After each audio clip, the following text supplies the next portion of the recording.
O novo trailer de Eternos saiu e levantou algumas questões.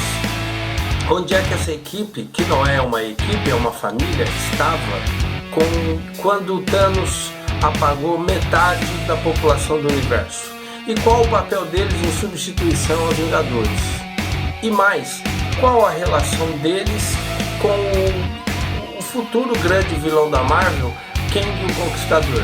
Nós vamos falar sobre isso e tentar desvendar a importância dos Eternos no futuro do universo Marvel. Mas antes, inscreva-se no canal, deixe o seu like, assim o YouTube entende que o vídeo está arrepiando e indica para mais pessoas que ainda não são inscritas. Posso contar contigo? Deixa seu joinha aí.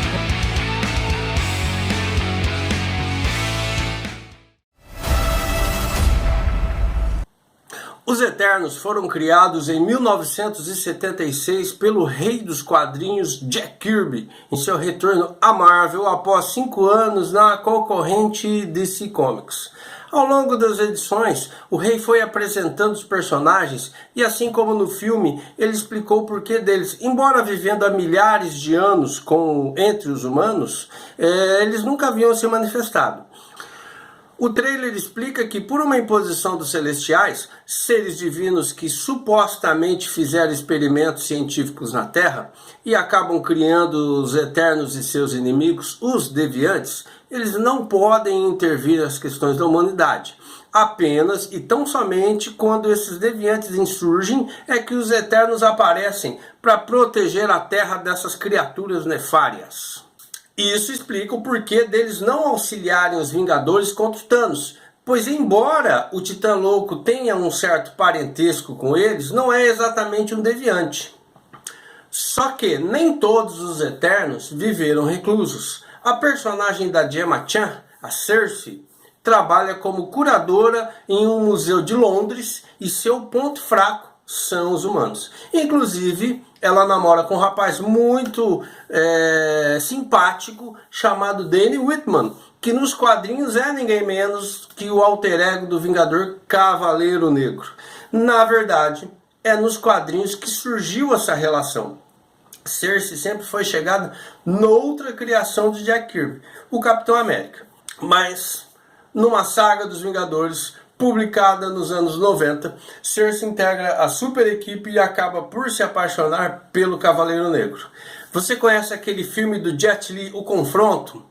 Nesse filme, ele surge matando todas as suas contrapartes de outros universos para que reste apenas um, o The One do título original. A saga dos Vingadores é bem parecida com esse filme, só que ela foi escrita 10 anos antes.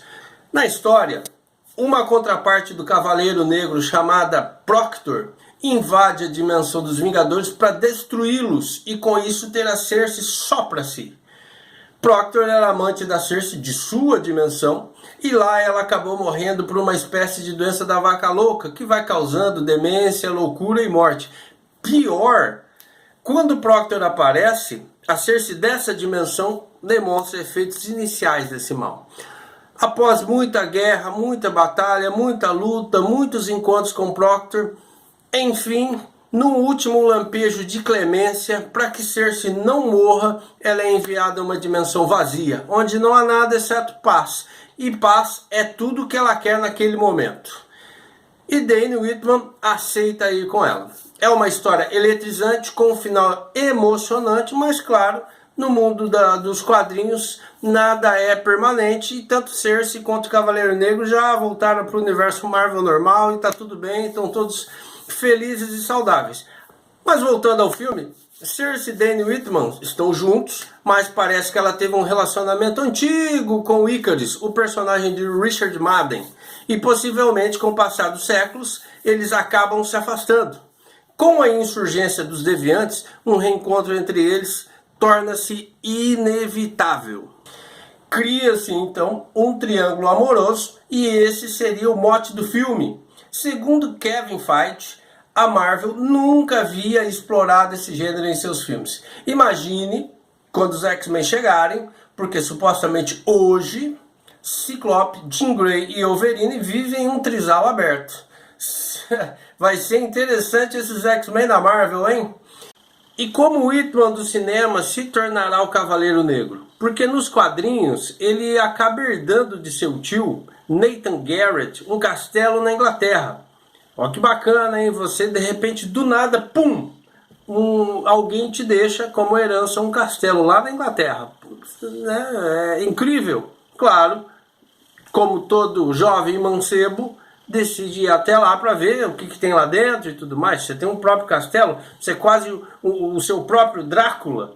E lá ele descobre que o tio foi um super vilão, inimigo do Homem-Formiga e da Vespa e membro dos Mestres do Terror, uma super equipe de arquivilões dos Vingadores. E mais do que isso, Whitman encontra a lendária espada ébano e também o fantasma do Cavaleiro Negro original, o nobre Sir Percy de Escandia. A espada ébano foi um presente de ninguém menos que Merlin, o mago, para Sir Percy de Escandia, por sua bravura e lealdade à Távola Redonda. O fantasma de Sir Percy de Escandia testa a honradez de Dane, e o rapaz se mostra digno de empunhar a espada e o manto do Cavaleiro Negro. Mais do que isso, disposto a limpar o nome do tio, Dane se infiltra nos Mestres do Terror e ajuda os Vingadores a derrotar os inimigos de uma vez por todas. E claro, com isso ele acaba ganhando o ingresso para entrar nos Vingadores. Mas não é um ingresso para assistir o filme, não. Ingresso de convite. Ele começa a fazer parte, ele se torna membro da super equipe. No trailer, a nave dos Eternos, supostamente, né, a suposta nave deles, né, não dá para cravar isso, ela é feita de um material escuro ou negro, e negro é ébano.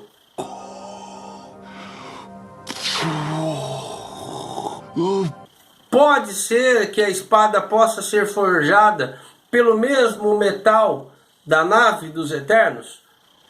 Tá aí uma pista para uma versão moderna da forja da espada ébano. Nesse caso não teríamos nada a ver com a mitologia britânica, embora há cerca de 10 anos havia sim uma conversa de que a Marvel estava disposta a produzir um filme do Capitão Britânia, só que todo feito lá na Inglaterra com uma sucursal da Marvel de lá. O Cavaleiro Negro ele tem muita ligação com o Capitão Britânia. O Capitão Britânia, para quem não sabe, ele é irmão da Psylocke, ou da Psylocke, personagem que aparece em X-Men Apocalipse. Tá, tudo bem, falamos de todos eles, mas e o Kang? Como que ele se conecta com os Eternos? O Kang não tem superpoderes, ele é um gênio estrategista que conseguiu tecnologia do futuro para viajar pelo tempo. Ele surgiu como um vilão dos Vingadores, mas ganhou maior profundidade quando a sua identidade secreta se metamorfoseou com a possibilidade dele ser o pai do Reed Richards, o Senhor Fantástico, líder do Quarteto Fantástico, numa outra realidade no século 31. No entanto, todavia, há uma outra versão mais antiga de que o Kang é, na verdade, Ramatut, um faraó do Egito Antigo. E essa ligação pode ser a conexão entre Kang e os Eternos. Por quê? Um dos Eternos, Gilgamesh, interpretado pelo coreano Ma Dong-seok, o melhor personagem do Nação Zumbi. Ele é inspirado no mítico rei-herói sumério, que partiu numa cruzada em busca da imortalidade. Embora Gilgamesh e um suposto primeiro faraó poderiam ter sido contemporâneos, se esse primeiro rei-deus egípcio foi Ramatut, é possível que eles tenham travado conflitos. Daí, dessa ligação antiga, pode vir a animosidade histórica entre o Eterno e o grande vilão da Marvel. Até porque dificilmente o Kang do MCU, interpretado pelo Jonathan Majors, será o pai do líder do quarteto. A versão de sua origem no Egito Antigo é muito mais plausível e dá aos produtores uma margem muito maior para desenvolver os personagens, brincar com eles e tudo mais. Todavia, haverá uma ligação com o filme do Quarteto Fantástico, Porque a tecnologia que o Kang obteve para viajar pelo tempo veio de quem? Doutor Destino. Sabe quem é? O maior vilão do Quarteto Fantástico, né? Simples. Primeiro e único. E como o filme do Quarteto encerra a fase 4, que é a atual que nós estamos vivendo, que começou com o filme da Viúva Negra, esse assunto será levantado com toda certeza. Lembro também que os Vingadores estão dissolvidos e devem se manter assim durante toda essa fase. Segundo Kevin Feige, ainda não há uma previsão de oficialização de um Vingadores 5. Porém, há uma teoria de que a possibilidade dessa nova formação começar a surgir no início da fase 5 é muito grande. E eu vou te explicar por quê. Capitão América 4 foi oficializado. Embora ele foi falado lá atrás, ao final da série Falcão e o Soldado Invernal, apenas essa semana o ator Anthony Mackie assinou seu contrato para estrelar um Capitão América 4. E muito possivelmente é ele que vai abrir a fase 5. Quem sabe começa-se aí o recrutamento dos novos Vingadores. E como Cersei tem um fraco pela humanidade e namora o Cavaleiro Negro, né, podemos sonhar com ambos em Vingadores 5, entre outros, claro. Um outro personagem que também fez parte dos Vingadores é ninguém menos do que o Gilgamesh. Então, é possível que ele possa também fazer parte da super equipe em algum momento. Tudo depende de como o filme dos Eternos se sobressairá nas bilheterias. E aí vem um dado mais empolgante, sabe por quê? Se nós pegarmos essa teoria de que o Gilgamesh e o Ramatut se encontraram lá atrás, Gilgamesh pode ser sim o personagem principal para essa luta contra o Kang no Vingadores 5. Se é que essa saga com o Kang se encerrará em Vingadores 5. Supõe-se que sim. Esse filme dos Eternos abrirá um caminho para duas franquias. Uma cena pós-crédito dos Eternos vazou, mas vazou apenas a transcrição dela. E nessa transcrição há uma referência aos X-Men, mas no mínimo aos mutantes. Então começa-se aí a plantar as primeiras sementes dos X-Men no universo Marvel, que vai impactar lá na frente, na fase 5. Acredita-se que talvez eles fechem a fase 5, talvez eles sejam inseridos no confronto final com Kang, talvez eles estreiem na fase 6, mas eles já começaram a aparecer, as sementes já foram plantadas.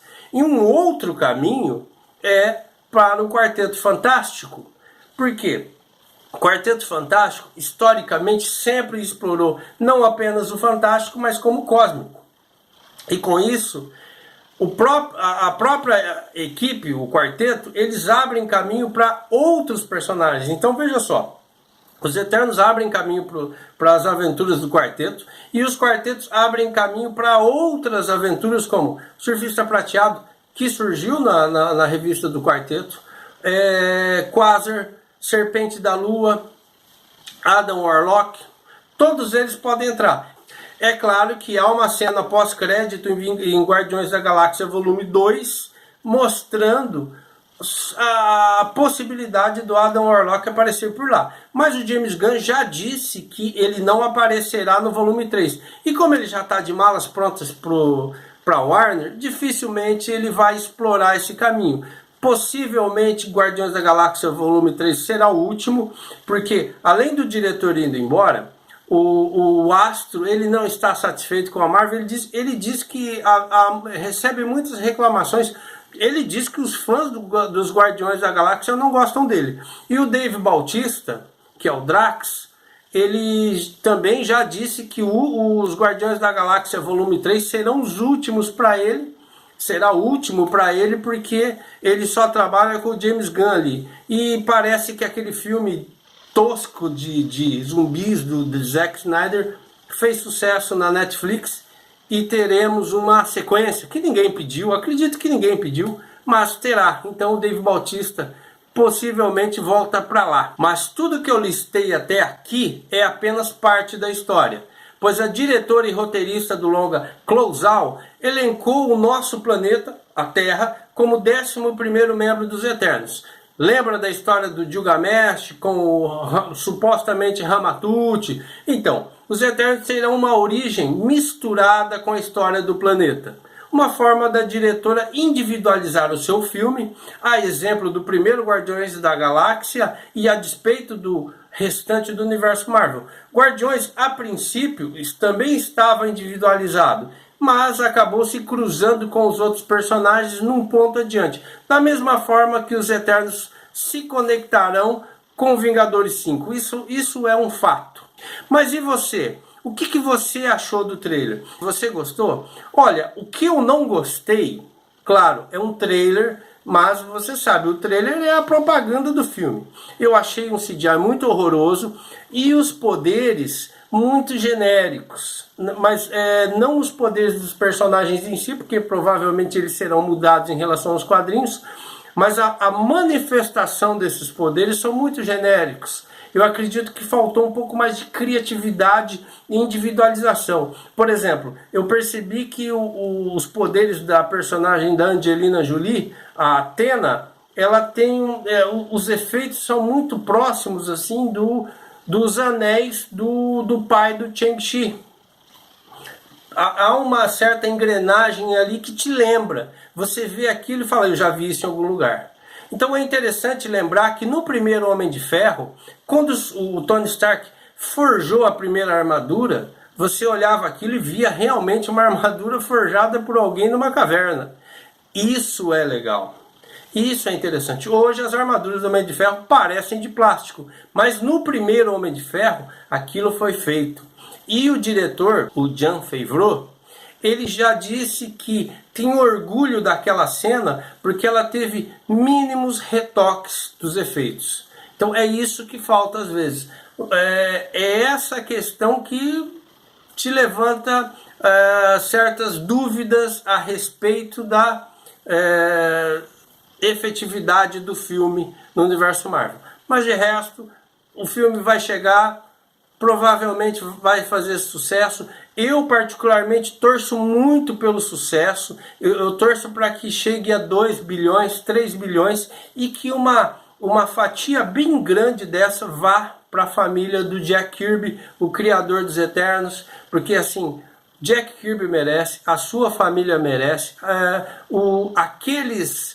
aqueles que torceram por ele merecem, porque o Jack Kirby sempre foi uma força da natureza, uma força criativa que começou a criar quando adolescente e só parou um dia antes de morrer. Ele sempre foi muito criativo, então eu torço muito por ele para que todos esses personagens que ele criou possam trazer a ele ou a família um retorno financeiro muito bom. Ele merece. Se você gostou desse vídeo, eu peço que você deixe o seu like. Inscreva-se no canal se você não for inscrito. O YouTube vai nos divulgando até para aquelas pessoas que ainda não conhecem o nosso trabalho. Tudo bem? Muito obrigado. Até a próxima. Ótimo final de semana, mas a gente volta ainda, tá bom? Até mais.